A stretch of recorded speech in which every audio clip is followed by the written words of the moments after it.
Ar per tą laiką pasikeitė moterų požiūris į sveikatą? Taip, iš tikrųjų moteris žymiai noriau tikrinasi ir svarbiausia, kad jos išdrįso pagalvoti apie tai ir išgirdo tą žinią, kurią nedels stengiasi pasakyti. Krūties vėžys neskauda. Tiesiog dar prieš 10 metų ir matyt, ir prieš 5 metus buvo daugybė moterų, kurios manė, kad kreipsis į gydytoją tuomet, kada skaudės. Deja, krūties vėžys yra tokia paslaptinga liga, kuri gali tūnoti moters organizme ir 5, ir 10, ir 15 metų, nerodydama absoliučiai jokio ženklo. Ir tiesiog lyg žaisdama tokį slėpinių žaidimą surask mane. Tai tos moteris, kurios tikrinasi reguliariai, bent kas 2 metus, naudojasi valstybinė programa, tai yra valstybinė mamografijos programa nuo 50 metų iki 69 metų, kas 2 metus tikrinasi onkologijos įstaigoje arba toje įstaigoje, kurioje yra mamografijos aparatas dėl krūties vėžio, tai yra nemokamos patikros apdraustoms moterims.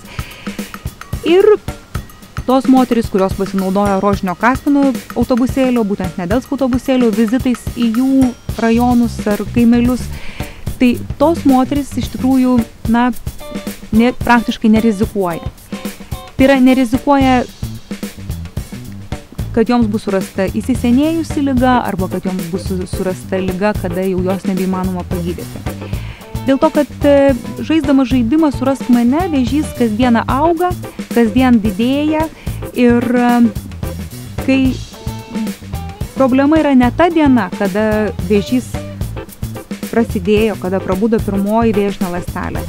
Bėda yra ta diena ir ta diena yra nuosprendis, kada tų vėžinių ląstelių yra tiek daug, kad jos išsprūdo ir apnuodijo visą organizmą.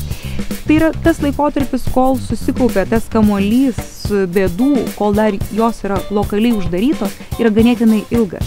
Ir jeigu moteris tikrinasi reguliariai, tikrai vėžys bus surastas dar tuomet, kada jį galima ištraukti, išoperuoti, užmiršti ir gyventi dar ilgą laiką. Tad tikrai didžioji dauguma moterų, kurios ateina pasitikrinti į rožinio kaspino autobusėlį, jos tikrinasi absoliučiai pirmąjį kartą. Ir tai yra tikrai didžiulė nuostaba tiek man, tiek visai Nedels komandai, kadangi per tiek metų jau atrodo, kad tikrai daugybę kartų buvo pasakyta, kad tikrai tai labai svarbu tikrintis. Ir dėl to, kada prie šio autobusėlio sustoja eilė moterų, jos visos meldžiasi, jos nieko negirdi, kas joms yra sakoma, tol, kol jos ten neįeina. Kai jos išeina, toms, kam viskas gerai, jos švyti, jos tada nori klausytis ir paskaitų, žiūrėti filmus, žiūrėti muliažus, gilintis į šią ligą ir tada tik tai supranta, kaip stipriai jos rizikavo ir kokį sudėtingą loterijos bilietą galėjo būti ištraukusios.